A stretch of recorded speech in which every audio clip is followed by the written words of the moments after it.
3 months before the most famous raid Royal Air Force Bomber Command will ever fly, its own commander-in-chief writes that sentence into an internal memo. His name is Air Chief Marshal Sir Arthur Harris. He is the most powerful bomber commander in Britain, and he is not being cautious. He is being certain. There are, he writes, so many ifs and ands that there is not the smallest chance of it working. Vibration at speed will wreck the aircraft or tear the bomb loose.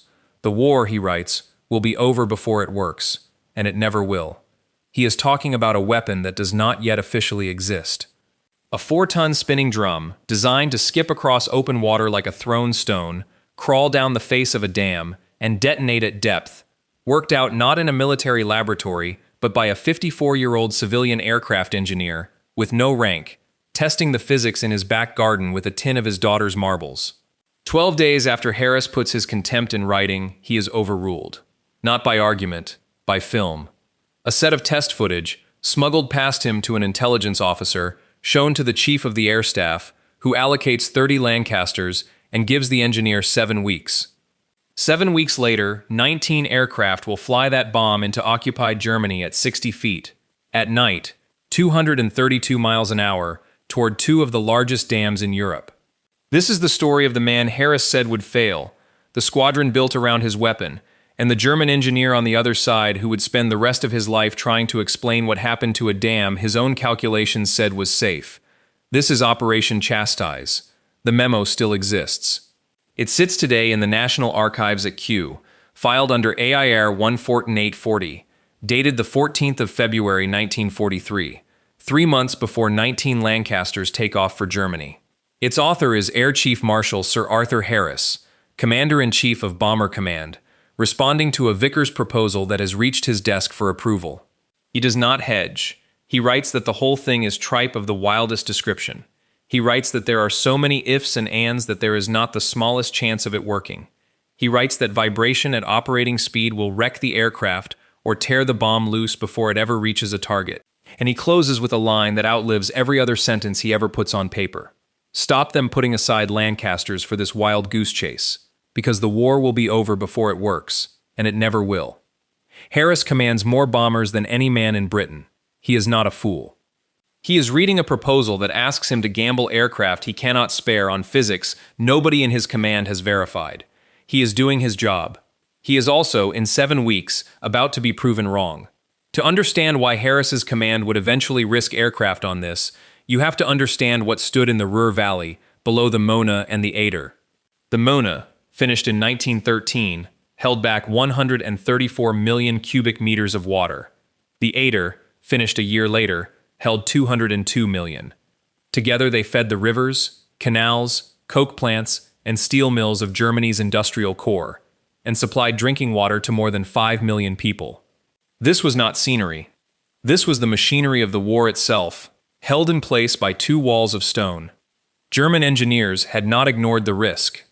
The Mona carried steel torpedo nets across the reservoir and light flak on its towers. Doctrine held a dam could be attacked 3 ways only: by torpedo, stopped by the nets; by high-altitude bombing, which Bomber Command's own captured statistics showed missed its target far more often than not; or by ground sabotage, which a small garrison could handle. Against all 3, the dams were considered functionally unbreakable. Their design had even been published in international engineering journals in the 1930s, a matter of national professional pride. It was a complete answer to every threat anyone had imagined. It did not yet account for a weapon designed to arrive by none of those 3 routes at all. Barnes Wallis was not, on paper, a man anyone would hand a war-winning weapon to. He was 54 in 1943, a civilian, assistant chief designer in the aviation section at Vickers Armstrongs, with no military rank and no seat near the Air Ministry's decision-makers. He had come up through airships, designing the R-100 in the 1920s, while its sister ship, the R-101, went down in flames over France. When the airship age ended, he reinvented himself for aircraft and invented the geodetic airframe, a latticework skeleton of crossing struts that gave the Vickers Wellington bomber its basket-weave fuselage. Wellingtons built this way flew home with entire sections of skin shot away, because no single point of failure could bring down the whole structure. Wallis had also been writing since 1940 about a different weapon entirely. That year, he submitted a 120-page paper, now held at the Churchill Archives under reference WLIS-1, arguing that destroying a handful of key industrial targets could cripple Germany's ability to fight. The Air Ministry read it and set it aside. In April 1942, he tried again, with a paper titled Spherical Bomb, Surface Torpedo, naming hydroelectric dams specifically. It went up the chain. A few people read it carefully. Most did not. Twice rejected, Wallis went home. At White Hill House in Effingham, Surrey, a metal trough of water sits in the back garden, and a man kneels over it with a homemade catapult and a tin of his daughter Mary's marbles. He flicks one across the surface. It skips twice and sinks.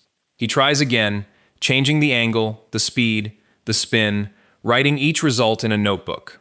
Barnes Wallis, alone, working out by hand what no textbook has answered. How a sphere behaves when it strikes water fast enough to bounce rather than plunge. He was not solving it alone for long.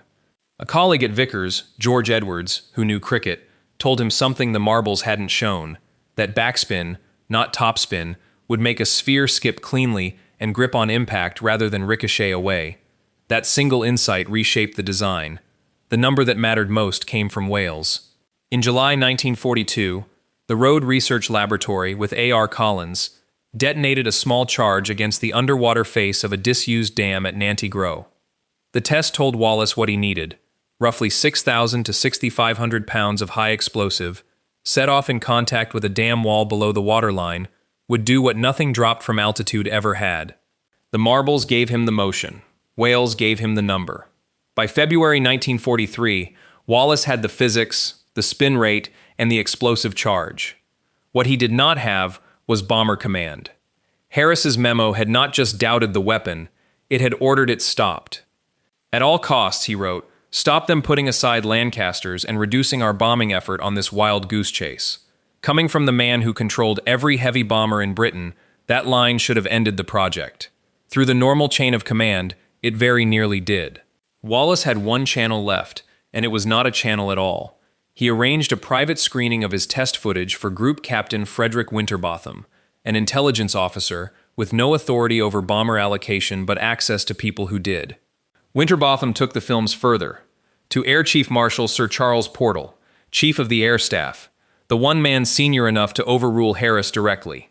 On 26 February 1943, 12 days after Harris's memo, Portal did exactly that. He allocated 30 Lancasters. He gave Wallis 7 weeks. No committee vote, no formal reversal on the record.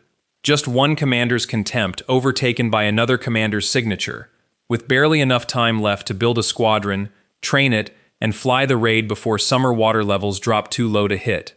Portal's 7 weeks now needed a squadron that didn't exist. On 21 March 1943, at RAF Scampton, one was formed and given a temporary number before becoming 617.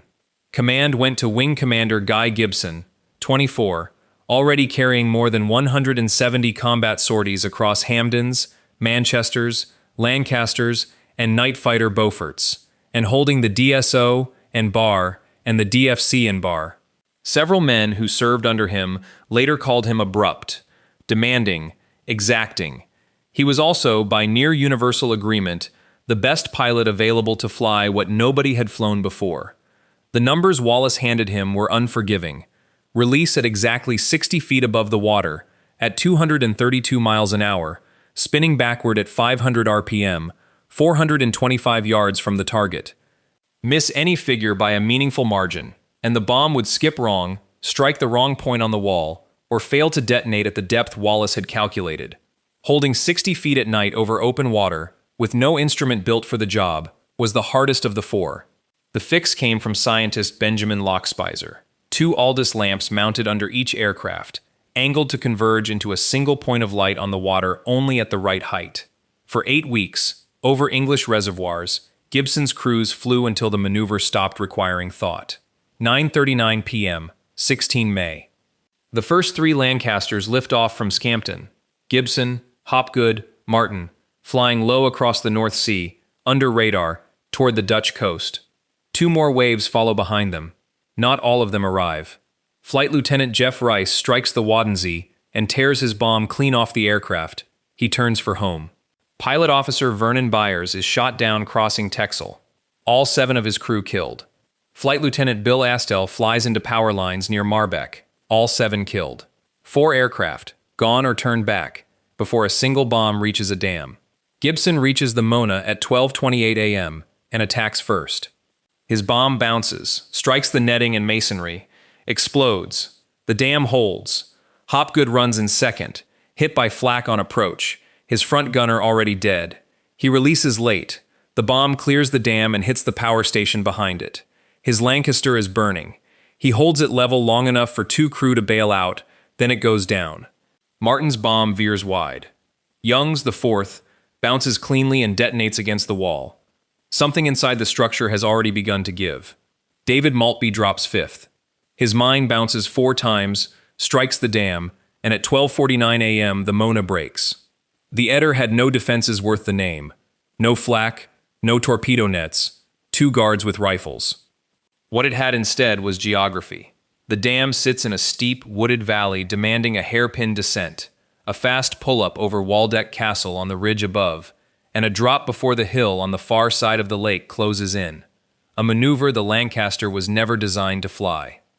David Shannon, RAF, tried it 6 times, unable to get the angle right, pulling away each time rather than release blind. On the 7th attempt, he dropped. The bomb bounced cleanly. The dam held. Henry Maudslay went in second. Too fast, too high, slightly offline. He released late. The bomb bounced once, then struck the parapet on the second bounce, exploding almost beneath his own aircraft as he climbed away. Gibson's voice reached him over the radio. "Are you okay?" Maudslay faintly. "I think so. Stand by." He turned for home on a damaged aircraft. At 2:36 a.m., flak found him near Emmerich. All 7 of his crew were killed. Pilot Officer Les Knight, also RAF, ran in third.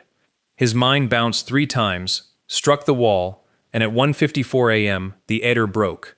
The Sorpe, attacked separately that night, was damaged, not breached. 8 of the 19 Lancasters did not come home. 53 of the 133 men who took off from Scampton were dead by morning, 3 more captured. A 40% loss rate Bomber Command never saw again in a single raid. Below the Mona, floodwaters killed at least 1,650 people, most of them forced laborers with no part in the war, including Soviet civilians who died in their bunks before dawn. At Grantham told the numbers, Wallis said if he had known it would be like this, he would never have started it. Hours later, above the shattered Mona, Albert Speer looks down at a hole, 250 feet wide, punched through 650 feet of masonry, laid to last 1,000 years. Beside him, a Wehrmacht engineer holds blueprints he no longer needs. He cannot explain it. His calculations said the wall was safe against torpedo, altitude bombing, sabotage. Nobody had built for what actually arrived. Harris had written the war would be over before the weapon worked, and that it never would. 7 weeks later, 2 of the largest dams in Europe had broken, and the man who commanded every bomber in Britain was wrong about the one thing that mattered. What it cost is a separate question. Wallis never stopped answering it.